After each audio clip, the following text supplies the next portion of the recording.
Afternoon, guys. Dr. Ken Nordberg here again to present another deer hunting seminar by the fireplace. Excuse me for my voice, the way it's starting out here. It's been a little really scratchy today. As I mentioned in my last hunting seminar, 75 to 80% of all the, of the 105 mature bucks my three sons and I have taken in the last 30 years were taken at feeding areas or adjacent to feeding areas, whitetail feeding areas.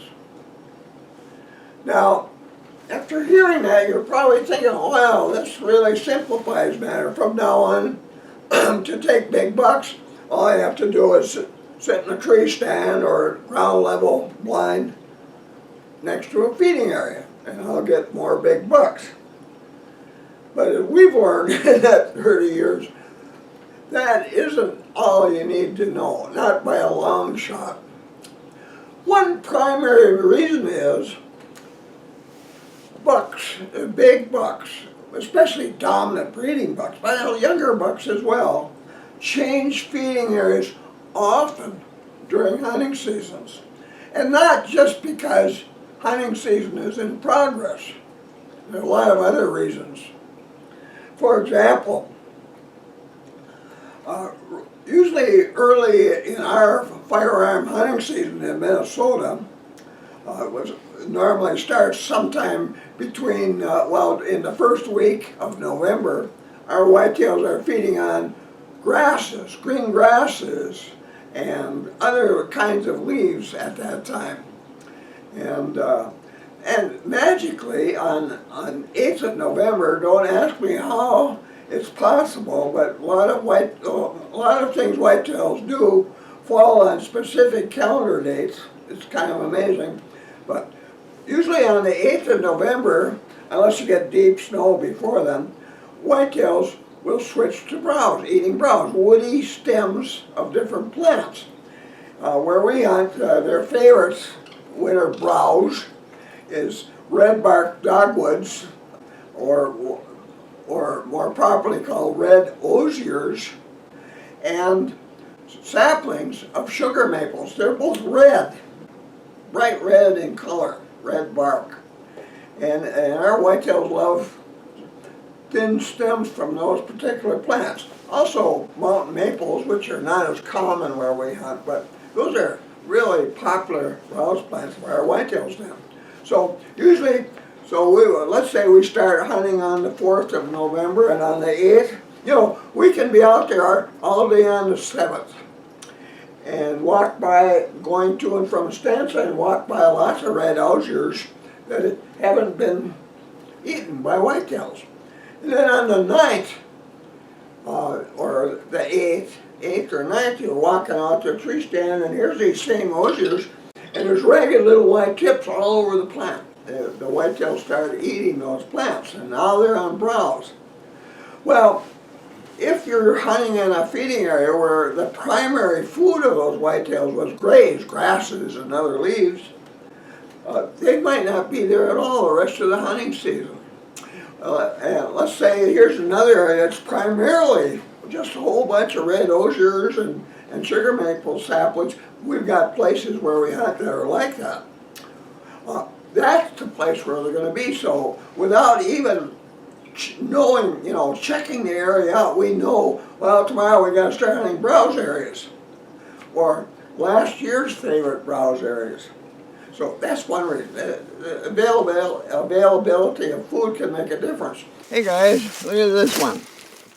This is a red osier. For at least during the the months of November and December, this plant with the red bark, is also called a red bark dogwood, are primary browse food for whitetails in this North Country and all across Canada as well. And take a look at it. Now we're in a lowland here. There's elders, beaver ponds right there. Kind of wet here. These guys like to have wet ruts. But what you look for this time of year now, deer are not paying any attention to these. They might eat leaves off these plants in the summertime, But right now, they're still eating grasses like that thin blade of grass right there on that anthill. That's what they're eating right now. But when you see a lot of dead ends, raggedy ends, brown or black at the end of these tops of these red osiers, where you find this all over the place, that's a sign these bushes were browsed on last November and maybe in December. But this is what you look for. Where you find a lot of these in the woods, and we're going to see a lot of them from here on for a while, you found a primary or a very favorite browse area, the whitetails in this area. So if we want to hunt next to a feeding area during the coming hunting season, and we do that about 90% of the time, this is where we're going to hunt, where we find this kind of sign, these brown tips that have been chewed off of these bushes. Here's some more. And see, this one, these are nice little thin bush, little sprouts here. But come the 8th of November, all these tiny little buds on these things will be much enlarged. And that seems to be one of the things they're looking for before they start feeding on these. But see, these get eaten off, and the bush will just start forming a whole bunch of new stems.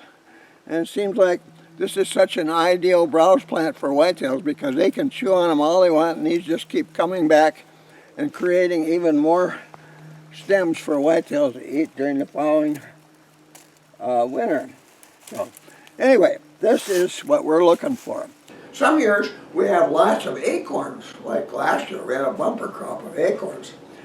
Hey guys, just heading north toward a couple of stand sites, a progressive stand site trail, and spotted some typical signs up here this year with our bumper crop of red oak acorns. You see these red oak leaves here, and here's some of their acorns. They're all over in here. And here's some half-inch droppings. Yeah, half-inch droppings made by a mature doe or a yearling buck. But obviously, those signs go together this time of the year, and we keep watching for signs like that during our coming hunting season. If these signs aren't covered by snow by then at places to hunt. So we know our deer up here are feeding on acorns big time right now. But usually they start eating those acorns during the last week in August, especially after we've had strong winds. We've got a windy day in late August and those acorns are raining to the ground. Whitetails will be feeding on those almost exclusively for 2 weeks or more. In fact, they'll often even bed where the acorns are falling. Of course, that's before most hunting seasons. We start bow hunting in our state about the 15th of September, about then. And so by that time, they're almost already tired of acorns and they're back to eating grasses and leaves of various plants. So, but it can happen. But when you have a year like last year, lots of acorns on the ground, and we had 2 to 4 inches of snow, which is not too deep because whitetails will dig for acorns when they get a notion to do that. They'll paw the snow away where they know they're going to find them. And so we can never forget that they might be eating acorns today when they get the notion to do that. So that's another reason. You know, whatever food is available can make them change. We have a lot of wolves too. And during at least 8 days, well, let's see, it was 6 days of the last year that we hunted our whitetails. Wolves were cruising, they're following certain trails in search of vulnerable whitetails, and they go through a feeding area that happens to be popular today. Boy, those whitetails aren't going to be around that feeding area in the morning. You can go out there and here's fresh wolf tracks where you were heading to a stand site next to a feeding area. And yeah, it'd be you'd probably go there anyway, but it's very unlikely you'll see any deer there today. So that's another big reason. By the third day of the hunting season, every mature whitetail, every big buck in the area that lives in the area knows they're being hunted again by humans. And it becomes really, they start doing things that they've been doing their whole lives, which aren't that long, but doing the things that enable them to survive past hunting seasons, including your hunting. And immediately starting to make it very difficult for you to take them because they're doing this. So that's another reason they can change. You know, hunting will play an important role then, but wind direction especially, because at that time they don't want to approach a feeding area without first checking it out by an airborne scent from downwind to make sure it's safe to go out into this more open area. So that's a big reason they're going to come from downwind, and if it's not convenient for them to approach a certain feeding area from downwind, they might decide to use that feeding area over there a ways where it is easy and convenient, and they got good cover all the way to that downwind end, and a trail adjacent, a trail ringing the clear cut that they can follow from downwind to check this side or that way to make sure there's no hunters laying in ambush out there. So that's another big reason. But there's lots of winds and moonlight, all kinds of reasons why whitetails will change feeding areas. So during the hunting season, let's say we go out there and scout early in the season, and we find places, we put up tree stands, and these are places where there's a lot of sign that indicates whitetails have been feeding in this area, and that might be good for the first couple days opening weekend. But after that, when whitetails know they're being hunting or they've switched to browse, what are you going to do? The rest of the season, are you just going to guess?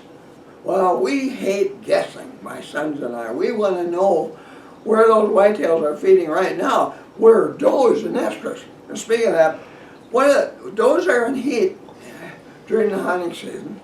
There's some deer signs that tell us this is the place to hunt. This is the feeding area where you want to hunt. And one that's resulted in, or made it possible for us to take quite a few older bucks, is tracks of a big buck, 4 inches long tracks, that's a big buck, dragging his host from track to track in the snow, heading toward a certain feeding area. Now when he's dragging his tracks like that, it means he's under the influence of the pheromone being released into the air by a doe and or its urine. And doe urine, when a doe is in estrus, is spotted with blood. Now, like I was saying before, older does are not in heat all the time. There's 3 different periods that they breed. And 85% of the does, including yearling does, are bred during that first 2-week period that begins in early November. Now, each doe is not in estrus for 2 weeks. Each one is only in estrus for 24 to 26 hours. And that's it. And if they aren't bred during that period, well, then they'll have estrus again 28 days later. And then if they're not bred then, 28 days later again. And that's the end of it for the year. But only 24 to 26 hours. Now, they aren't all in estrus at the same time, obviously, because there's does in estrus for 2 weeks in each of these periods. So they're in estrus on different days. And on the average, this is almost the way it always works. There might be 1 square mile here, like where we hunt. Breeding begins on the 3rd of November. Every year, never fail. Now, we might have a doe in estrus, or 2 even, in this square mile on that day. And maybe none in that square mile. Some of those does over there, one might wait till it might be the 3rd or 4th or 5th day before it goes into estrus. There can be days when there's no doe in heat in the area you hunt during that 2-week period in the square mile you're hunting. So it's not like a circus out there with all kinds of does being in estrus at the same time. That doesn't work. But where do you hunt on a day while breeding is in place? Well, ideally, is to hunt in a feeding area because that's where you see deer eaters, and that's the most reliable place to see a big buck accompanying a doe in heat. So you hunt where does are in heat, if it's possible. Sometimes you have to just keep hunting doe feeding areas until finally one is in heat, and there's the big buck with them, especially if you don't have snow on the ground. But anyway, you got to be where the does are in heat during feeding periods. Feeding periods is the time when big bucks are active, when they're with the doe, trailing that doe in heat. So, well, during the hunting season, is there any way to improve the odds of being in a feeding area or hunting near a feeding area where a doe is in heat? Well, quite a few years ago, we decided there's only one way to do it. You know, we can go out there before season, and usually we get it all done 2 weeks before the season begins as scouting.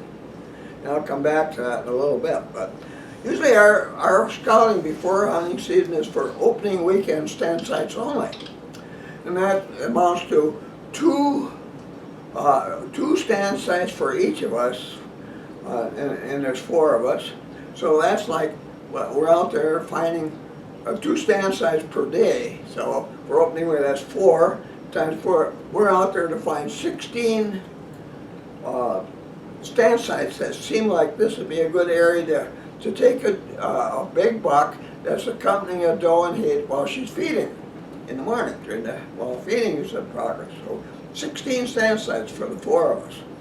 And they're kind of semi-permanent, you know, putting a tree stand in a tree, a portable, or finding a place with a natural blind to sit behind at ground level, places like that. And we kind of stick to them on opening weekend.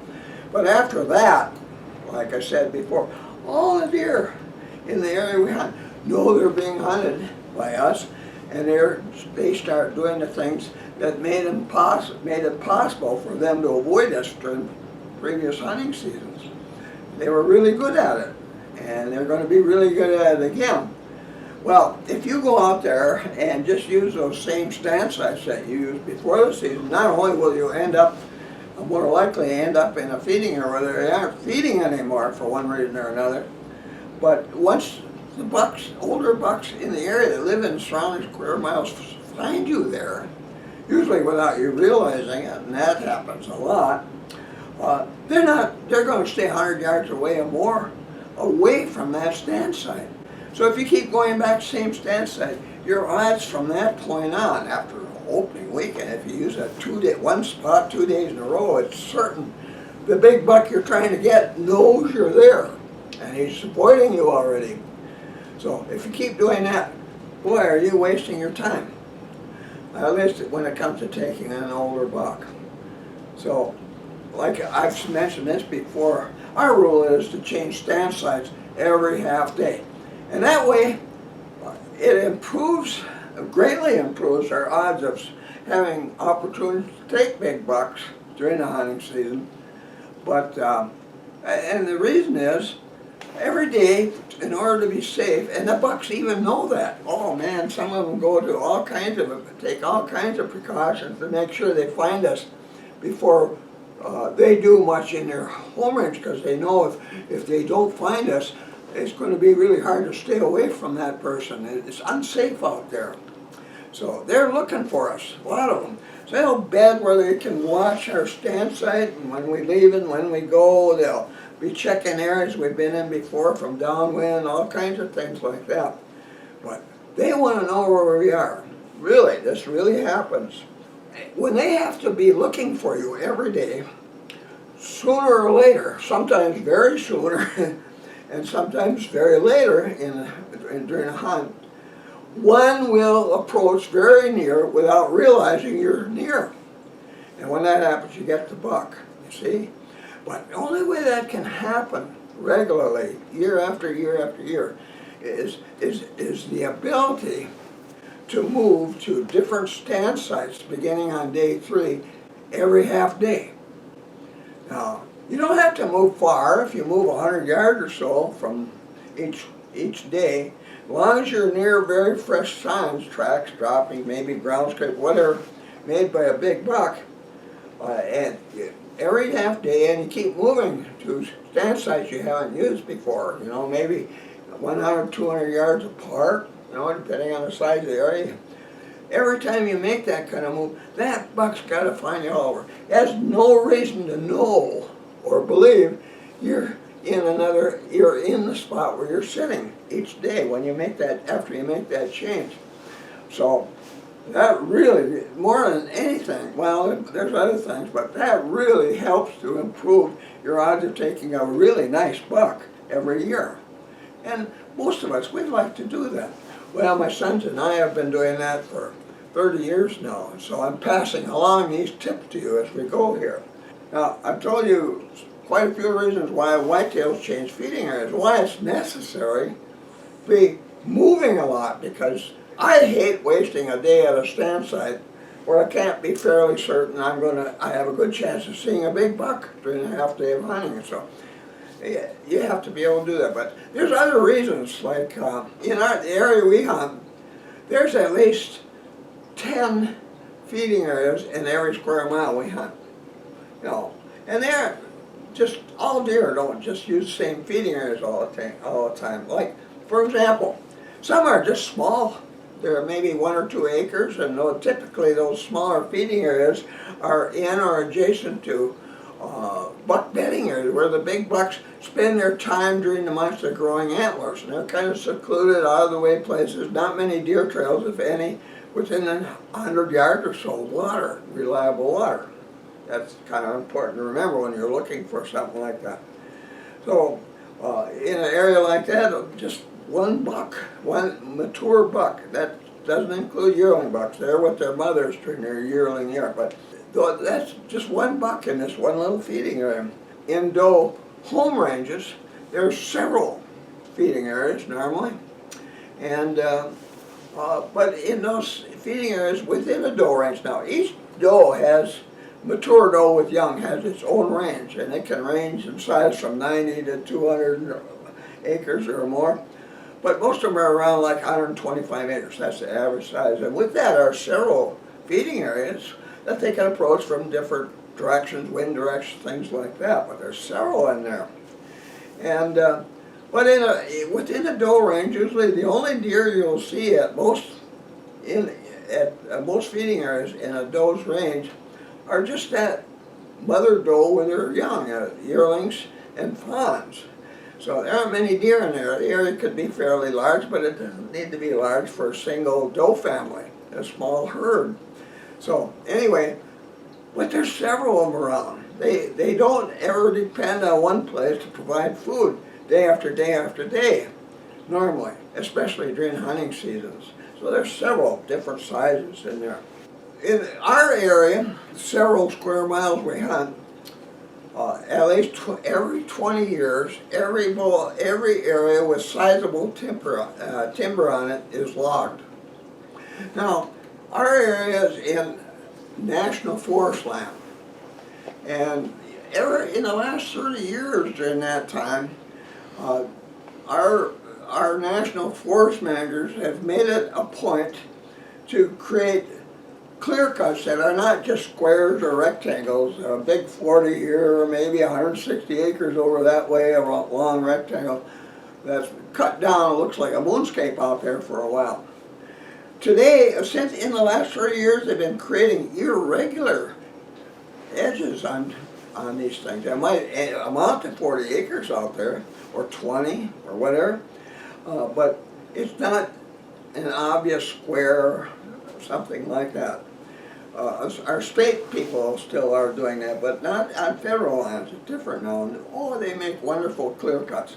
If you were to look at it from the air, it looks like an average lake here in Minnesota, with all kinds of bays and points and coves. It's just interesting edges all around, and that is so good for whitetails and grouse and other wildlife living in the area. And some of those spots can be dynamite for hunting whitetails. I know there's one area, there was about 160 acres logged about 10 years ago now. And what happens on those clear cuts, all of them, whether big or small, eventually the forest takes over. It takes it back and starts growing new trees in there. Well, one tree that's especially dominant in our hunting area is quaking aspen. in Minnesota we call them popples. Second growth popples, where you cut a big tree down, the next year there will be maybe 100 of them popping up, maybe from the roots of the parent tree, popping up all over the place where that tree was. In a matter of 3 years, a sizable area of just quake and aspens will completely smother this whole area. Nothing else, where the ground is completely shaded by those growing aspens, which grow pretty fast.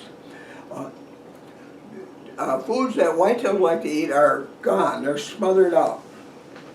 That happens a lot. We've got areas that have been taken over by red oaks, and of course they don't grow like second growth popples, but they're wider trees, and they can start shading the ground over a considerable area and ruining for the growth of browse that whitetails like to eat, or the grasses they like to eat in the summer.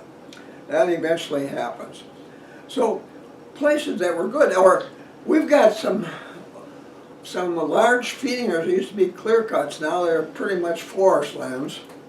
But when these forests grow, invariably some areas become just permanent grassy areas, you know, small to large areas that where all kinds of grasses grow, and clover, wild vegetation grows that whitetails like to eat in the summer and early fall. And so it gets divided up into areas that are no good for hunting, as far as feeding areas, and areas where you might have 10, 12 good feeding areas in that 140 or 160 acre area, and that's pretty common, but it's constantly changing. And these trees finally get so big and they shade the ground so well that in areas where there used to be lots of good whitetail foods that whitetail like to eat, there's none. It's completely taken over. So that causes changes. And then in turn, you know, so 20 years later they log it again, and they start all over from scratch when that happens. Or let's say there's a fire caused by lightning in the area, or a big storm comes through. We had that happen up in the boundary wires, or up near the boundary wires of Minnesota some years ago. A big, wide swath of area where strong winds during a storm knocked down all the big trees, and just a mess in there. But boy, did the whitetails love that. I mean, it's a great place to hide, and lots of good food out there for years, and it's still that way. So storms can do it, and beavers can do it. They love the bark of quaking aspens. They cut those down, even great big ones, constantly. And around the ponds, and where that happens, then all of a sudden here's whitetail browse and other plants that whitetails like to eat, flourishing around beaver ponds. It just gets full of this stuff. Take a look at this. Here's an example. My son picked it up and brought it home of a tree, a popple, or quaking aspen the beavers cut down. And look at, they chewed off almost all the bark, because they eat that bark, eat the bark off the thing. So big bare areas like that around that. But we find stumps of quaking aspens, 2.5 feet in diameter they've cut down. That's pretty amazing logging that they can do. And it's good for wildlife, and of course for themselves as well. So this change is going on constantly. For that reason, we've learned we can't depend on hunting success, buck hunting success from last year, 3 years ago, 10 years ago, to tell us where we should be hunting big bucks this year. So, it's got to be such a thing for us Nordbergs know we can't count on the same feeding areas where we took bucks last year, the year before, 5 years ago, 10 years ago, to be the places to hunt opening weekend or any other time during the hunting season. Every year, we have to go out there every time and start all over again scouting whitetail feeding areas and evaluate them for hunting value.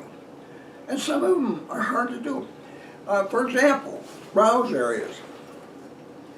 Most guys wouldn't know a browse area from any other area when you're walking out there scouting in September, because the deer aren't browsing then.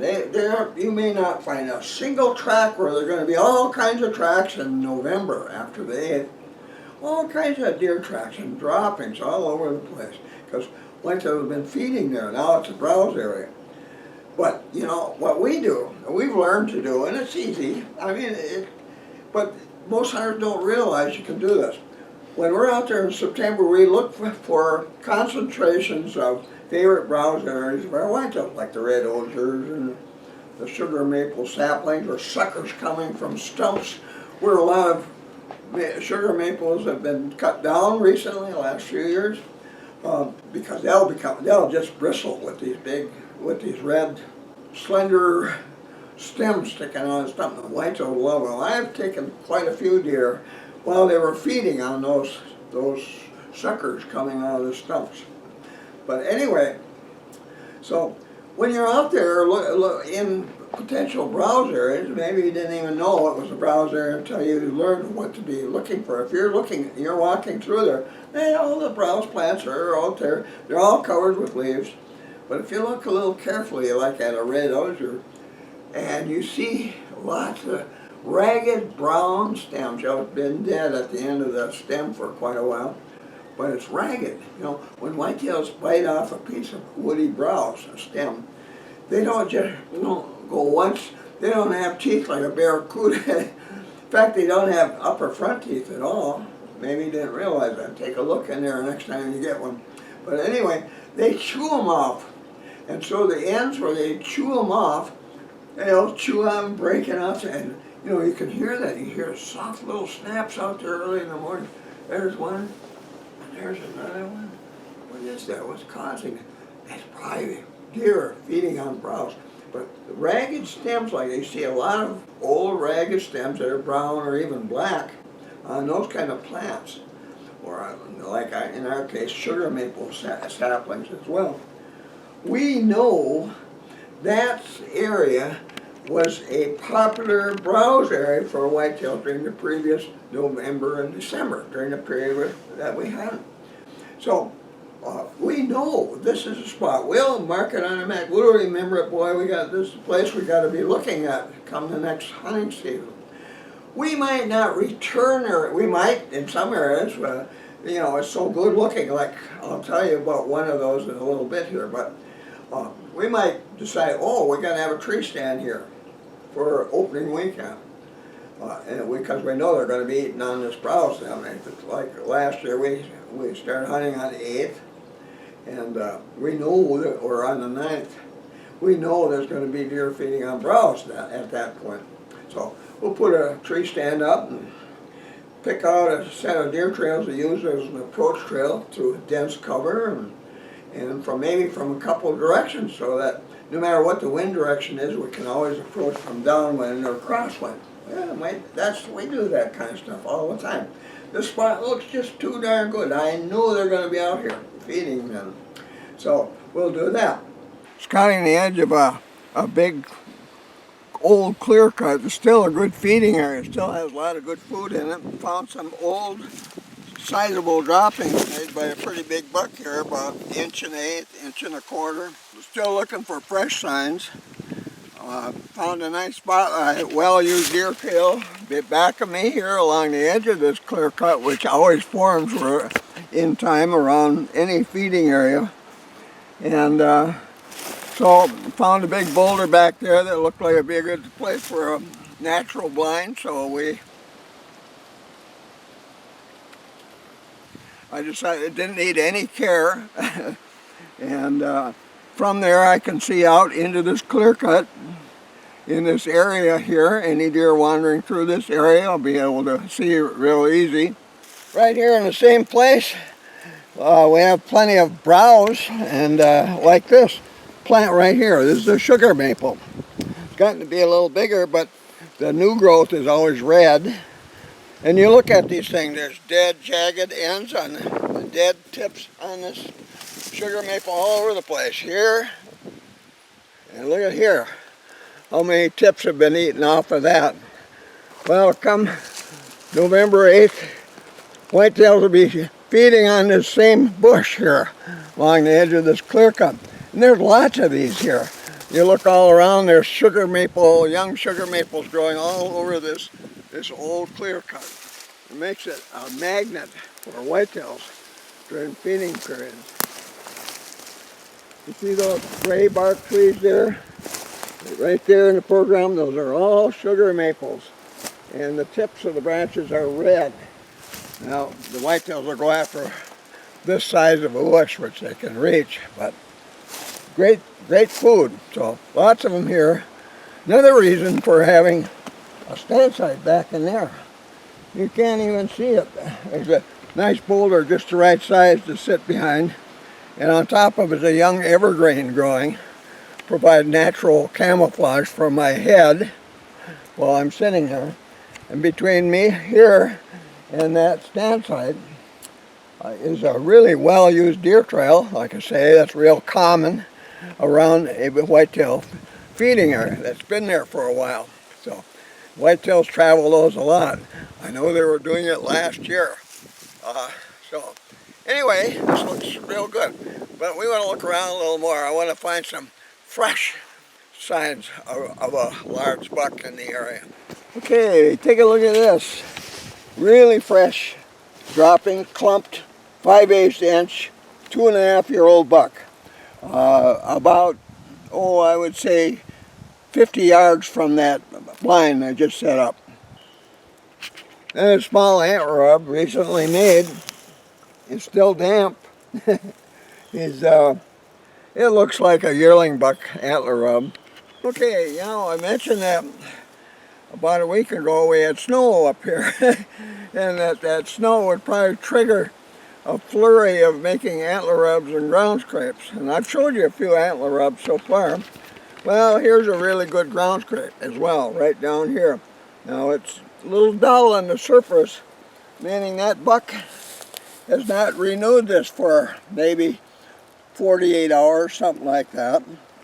And typically, if it's made by an older buck, it'll be right under overhanging branches, like on this red oak right here. You see, they're hanging over the, and later on, when he starts renewing this scrape regularly, he'll be rubbing scalp musk on this branch here, and this branch, and on this tree.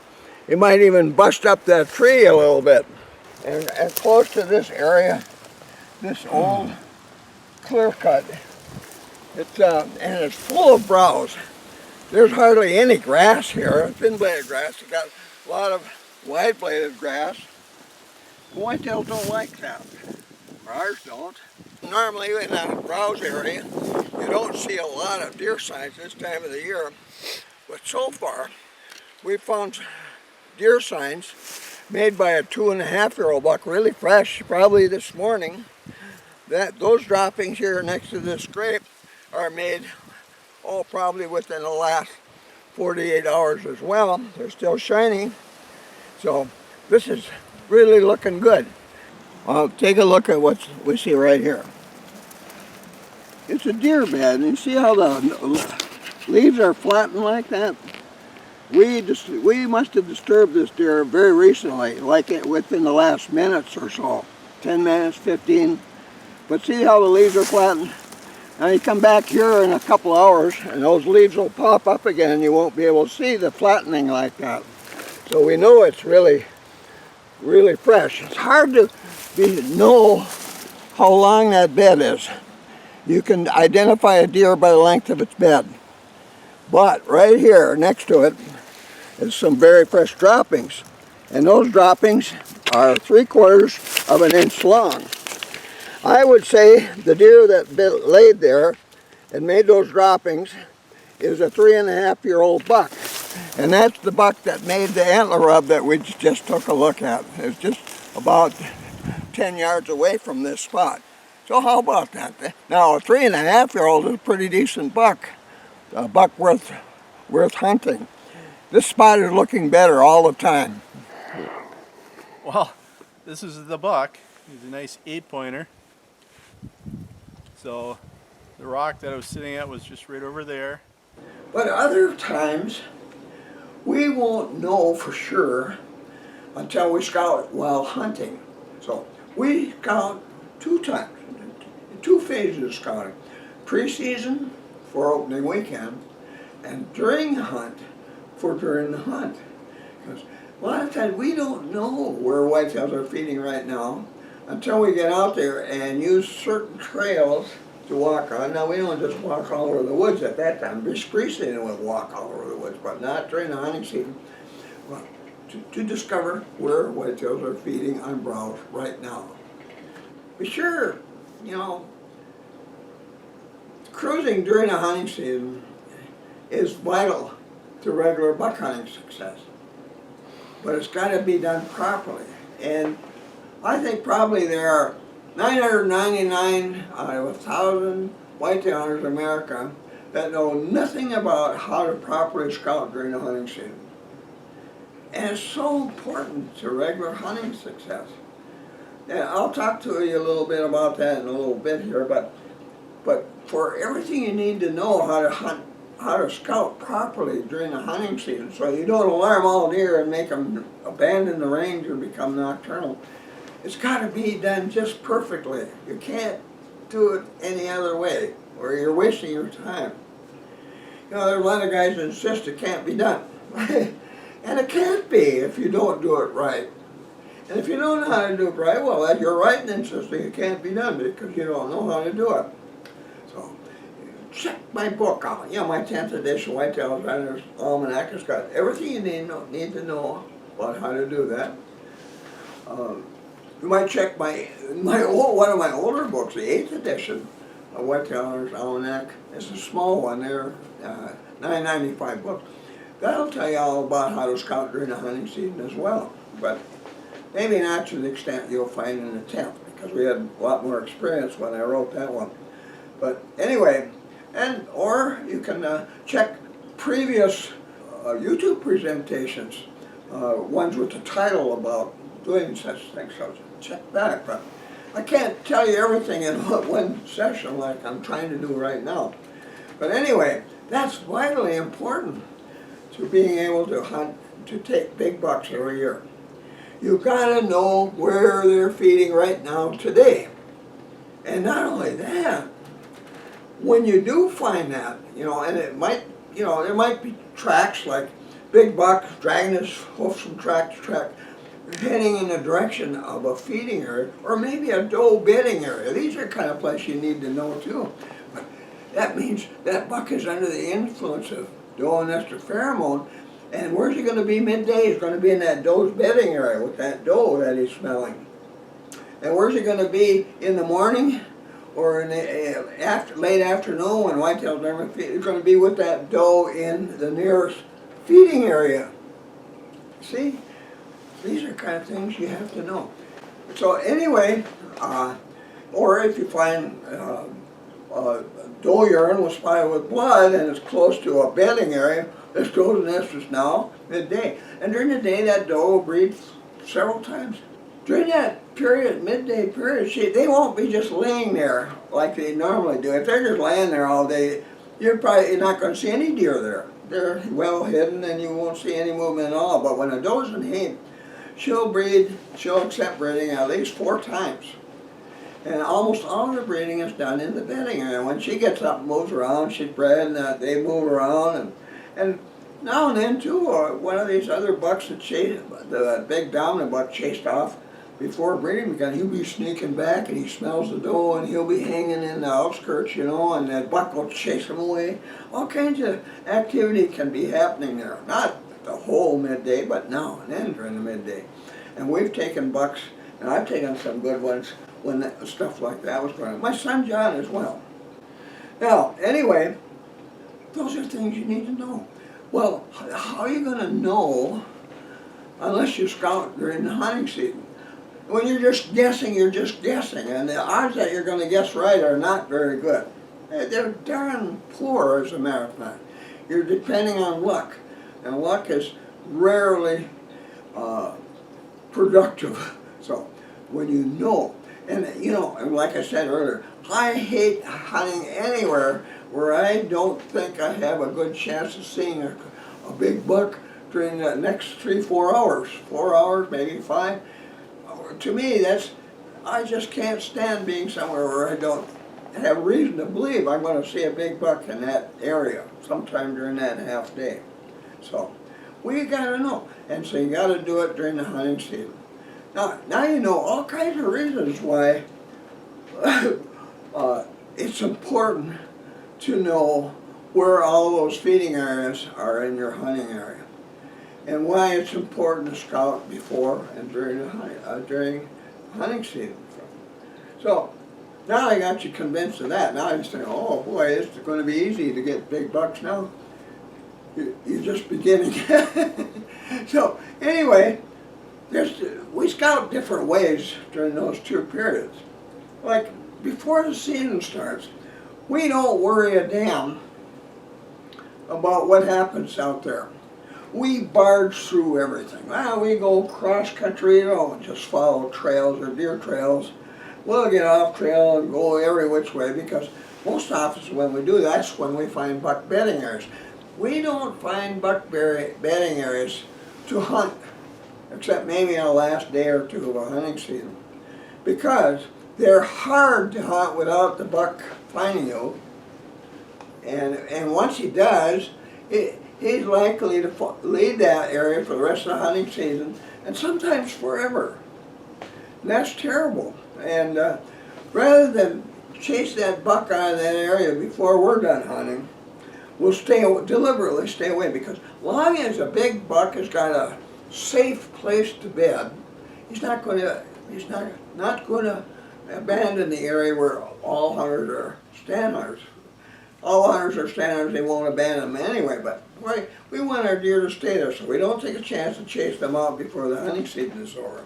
So anyway, but most of the time, and then if you're a bull hunter, a good time to be hunting is to hunt ground scrapes during the last half of October. That's absolutely best time to hunt ground scrapes. And by the way, that last 2 weeks of October are the breeding range establishment phase. And that's where it starts out with every buck with antlers, including yearling bucks, tries to claim a breeding range by marking it with antler rubs and ground scrapes, which are set in visual signposts that are intended to inform other bucks, stay out of here, this is mine. There are no trespassing signs made by bucks to tell other bucks stay away. The only one that buck in a square mile that gets away with that is the big dominant breeding buck. He's big, mean thing. He's beaten up all those deer during the previous months, because when they're feeding, they spar and battle with one another to determine which of them is most dominant, the most aggressive, the toughest buck in the square mile. And he becomes the dominant buck who does most of the breeding, if not all of it. But anyway, so that's why it's called the breeding range establishment phase. But you'll find out in my books as well. All these things are on there, and we did a series too on where bucks are during various phases of the rut, previous YouTube presentations. So look for those, and you'll get more of the nitty-gritty about that later.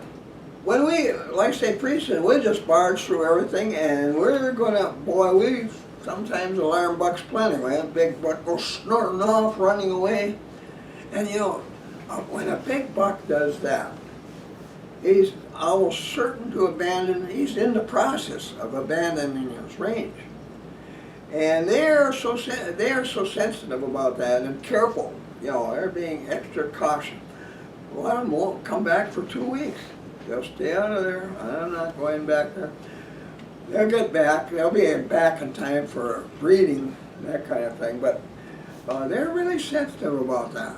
And so we learned the hard way years ago. We used to do our preseason scouting different times, selecting trails. In the early days, we used to make permanent tree stands. We used sawing and pounding nails, making all kinds of rack. The whole gang there, all the kids are all excited, climbing up and down the tree and nailing pieces in position, and have lunch out there and all that kind of thing.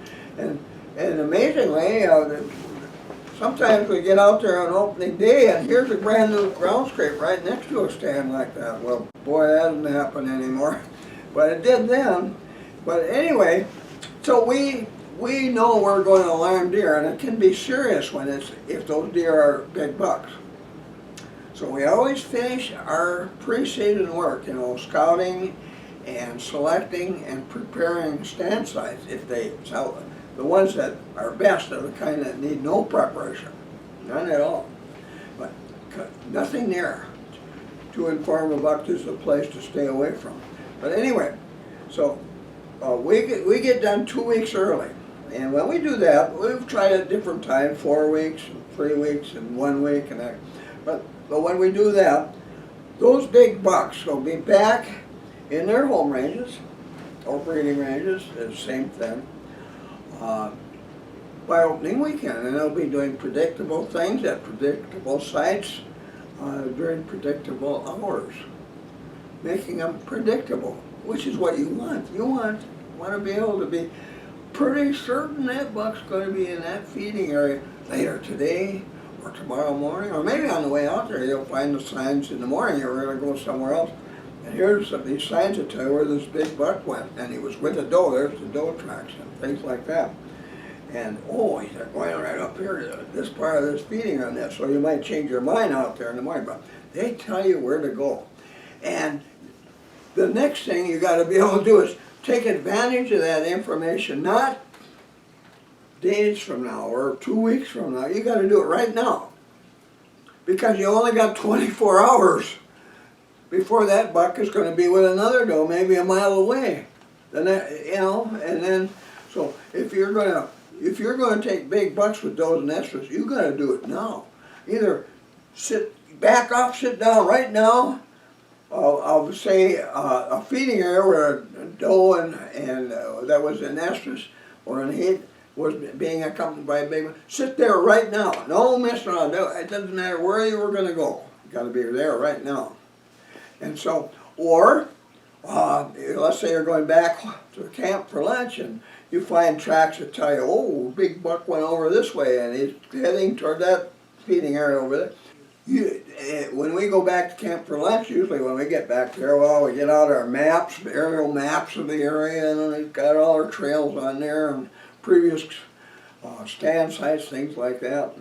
But we'll look at that, and we'll be checking the wind direction and checking weather radio and things like that before we decide how we're going to get back to that spot where the buck went without the buck knowing it. Coming from crosswind or downwind and good cover. And so then we head out there in the afternoon and say, well, we got to find a deer trail around here heading in that direction, because we don't have any trails going there. So we want to use the most quiet trails we can find to get there. And it'll be deer trails. And we use them all the time in situations like that. But anyway, or in the evening, let's say you're heading back to camp in the evening, oh boy, here's a big buck went over to this area. And so you think, oh, I got to come here in the morning. And that's what we'll do. We'll plan how to get there and that kind of thing when we're back in camp. But can't wait for the alarm to go off at 4 a.m. So that's how we do it. But it involves a lot more scouting than you realize. And for us, it's not uncommon for us nowadays to go up 2 long weekends, two or more weeks before hunting, ending up 2 or more weeks before our hunting season began, to find the kind of information we want to have a good year of buck hunting. We found if you don't do that, it's guesswork. Even if you say, well, I'll do my mid-hunt scouting, I'll do it the way the Nordbergs do it, and so I won't chase all the deer out of there. Well, there again, you're almost guessing, where should I go to find deer signs? And you got to know how to do this. So that pre-hunt scouting is really important. And you might think that's unfortunate. If you're a guy who said, gee, I shot a big buck in this tree over here 6 years ago, great big one. And from that time on, you were thinking, well, I don't have to scout. I'll go to my favorite tree there, and I got to stand there, No trouble at all. Jack, you go to camp, have fun, you know, and play cards in the evening and all that. Get up in the morning, get dressed, and go out there. Nobody needs to tell me where to go, and I go right to that tree and sit up there. Oh, that is so bad. You know, that is so bad. No, if you're hunting big bucks like the one you got there, you just can't keep going back to that same spot, because every decent buck in this surrounding square mile, including 2.5, yeah, we don't use, you know, 2.5-year-old bucks are our last choice during the hunting season. You know, let's say we got 3, our usual 4, that we keep it down to 4 because there's only one really big one in a square mile, and if you keep taking your big dominant breeding bucks, you're fooling around with the superior genetics that your whitetails would have had if those deer hadn't been there to pass along their genetics. And we know it is awfully hard to take more than one for the 4 of us during the hunting season. We'll settle for lesser adult bucks. Lesser ones, we take 3 out of 4 of them will be lesser adult bucks. That doesn't mean they're small. Like, I took a 12-pointer on opening morning some years ago at a spot where this buck had his hideaway well away from where trails used by the dominant breeding buck cruising through his breeding range. He wasn't the biggest buck, but he's damn big and sure looks big on the wall in my den, in my office right now. He's a really nice buck. One of the biggest bucks he ever took was an 8-pointer. It weighed over 300 pounds. A lot of the big dominant bucks we get weigh about like 305 pounds and dress out about 245 pounds. Big things like that.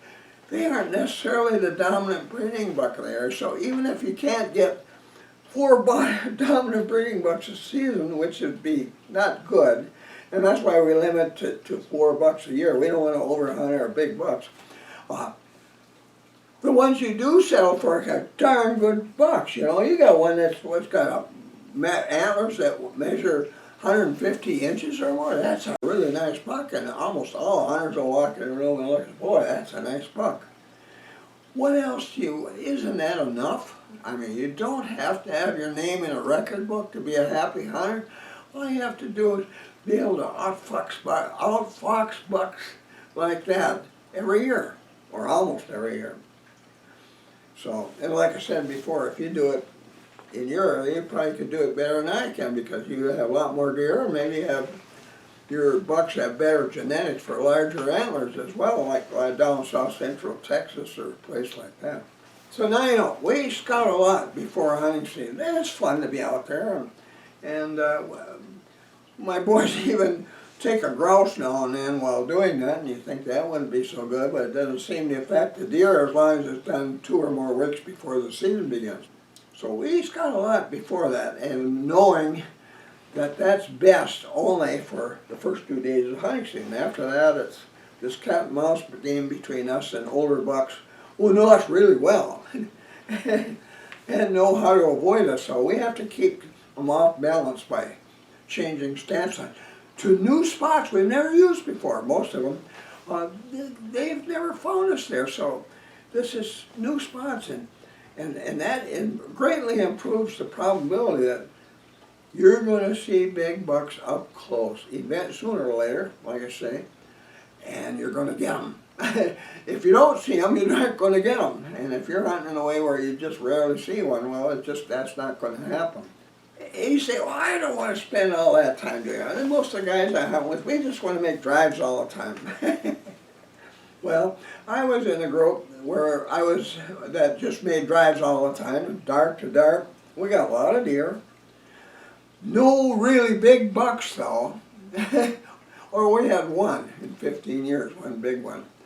But most of them were just fawns and yearlings and some adult does, because there's more of those than big dominant breeding bucks in any square mile.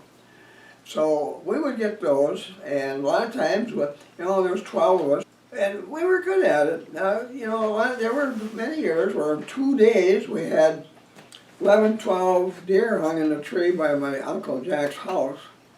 people used to drive for miles away and come over to see how the Nordberg stand, and all these deer hanging there, but nothing with decent antlers. And that bothered me. It didn't bother the other guys. They said, well, boy, we sure had a good season. We filled out 2 days and that kind of thing.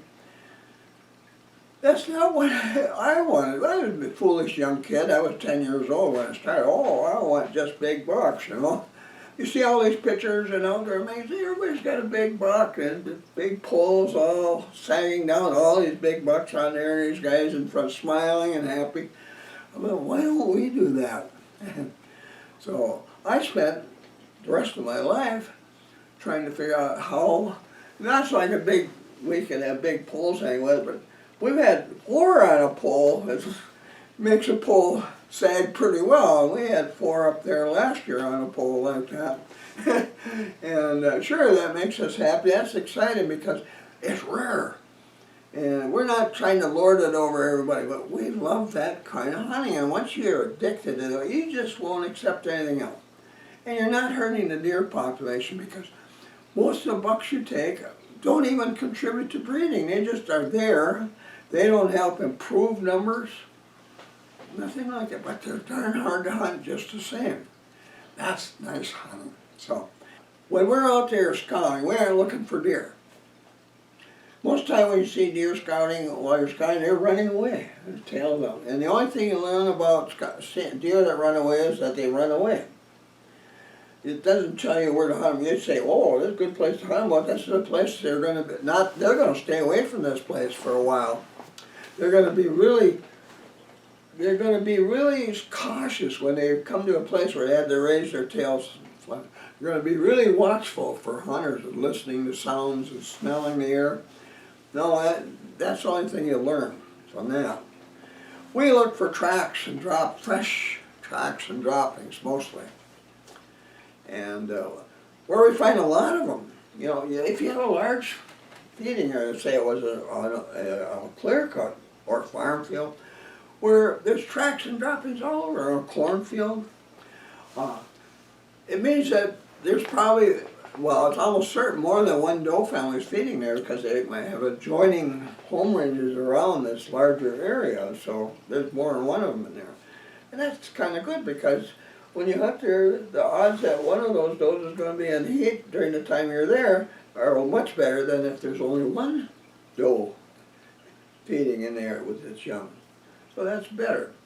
In some cases, it's a matter of knowing does and their young make almost all the deer trails you find in the woods. And some of the ones that are most used, you know, you get out there and boy, look at this, all tracked up and no grass growing in the trail, and boy, they've been using this a lot. There are almost always trails made by does and their young. These are small deer herds. Big bucks are alone most of the time, except they'll spend some time together before breeding begins, and then when breeding begins, most of the lesser bucks are hiding out somewhere until breeding is over. There's one big buck. Those single bucks, and when they're growing antlers all summer long, they hardly move at all, and they aren't making trails, and even if they did, there isn't going to be a real obvious one like these doe trails are. Now, doe home ranges are full of trails, all kinds of trails. You can walk very far in a doe range and, oh, here's another trail going across, or this splits and goes that way. That's characteristic of doe home ranges. When you realize that lengths of tracks and droppings are really reliable ways to identify the deer that made the tracks and droppings, then you're really getting into it. And if you do that, you see a well-tracked trail like that, and you don't find any tracks longer than 3 inches, it's a doe trail. And if you can sit there all season and you're going to see mostly does and fawns.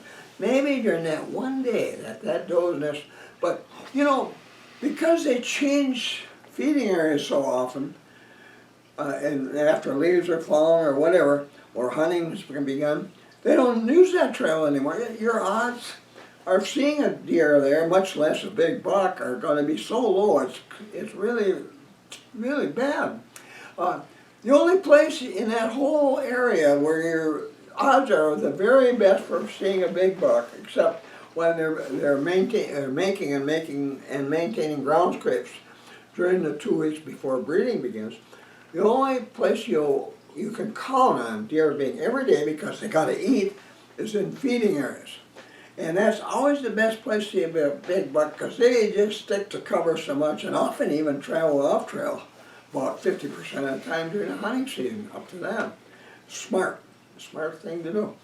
Well, but when they get out there with a doe, they're visible. And their minds are on that doe. They're not quite as able to detect nearby danger as they would at other times. So that's the place to be. But never one place the whole season. Never. One feeding area, one spot in a tree somewhere. That's not the way to hunt older bucks.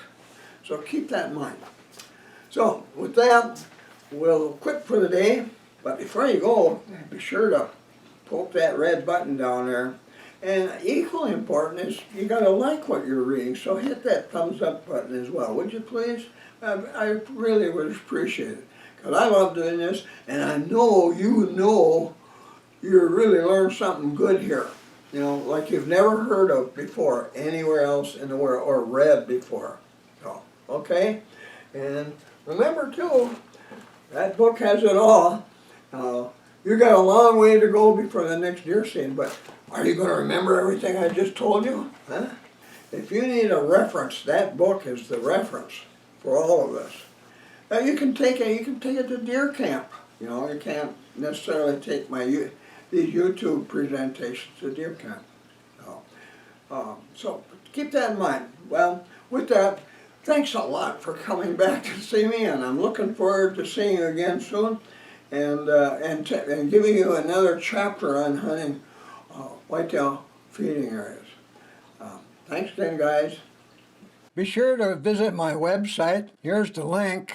Here you'll find links to my blog posts, my Twitter account, my YouTube account, my Amazon store with links to my ebooks, my son's eBay store, a money saver if you're ordering from Canada or other countries, my website bookstore, and much more.